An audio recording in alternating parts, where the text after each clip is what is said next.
Hi, my name is Vicki Anstey and I'm founder here at Barreworks Studio. I am also the leading bar expert in the UK, and last year I participated in Channel 4's SAS Who Dares Wins, became one of the first females to reach the final stages. This year I will be rowing the Pacific with an all-female crew from San Francisco to Hawaii in an attempt to set a new world record. So I know a thing or two about having a busy schedule and also trying to prioritise keeping my own wellness, mental health, physical fitness in a good place. So I'm just jumping on here to give you a few tips, things that I tend to put in place as strategies to make sure that my health and general well-being doesn't come second place to work and everything else that I've got going on. So the first thing that I always do and swear by is making sure that my training sessions are planned as the first thing in my diary. So before any meetings or other commitments go in, as much as I can, I try to get those training sessions booked and locked in. Because although obviously I run my own business and I have perhaps a bit more flexibility to be able to do that, I also know that there's a huge benefit in making sure that I feel physically and mentally on top of things.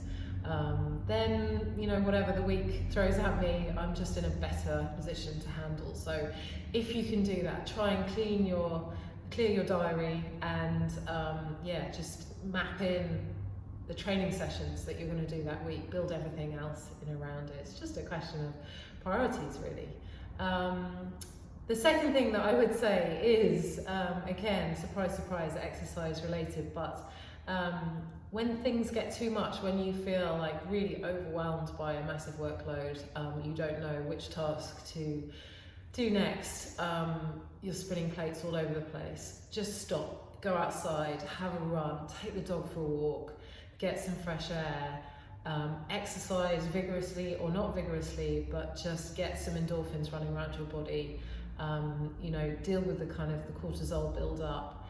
When you come back, the same workload is still going to be there, unfortunately, but you will have a different perspective and a different approach to tackling it. It works every time, and often it's sort of the last thing that you feel justified in doing is kind of stepping away from a mountain of work and going out and training, but I promise it will be the best thing that you can do.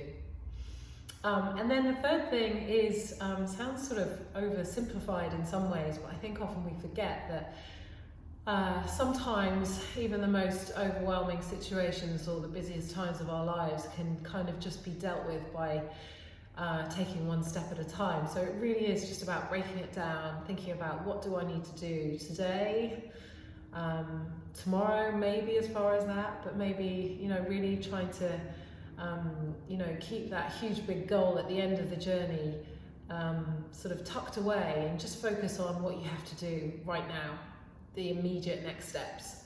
I apply that thinking as much to my fitness training as I do to you know, my professional work, and you know, muscles are not built overnight, and you know, entire projects aren't dealt with in an afternoon. So trust the process, trust yourself, and you will get there. Just break it down, take it one single step at a time.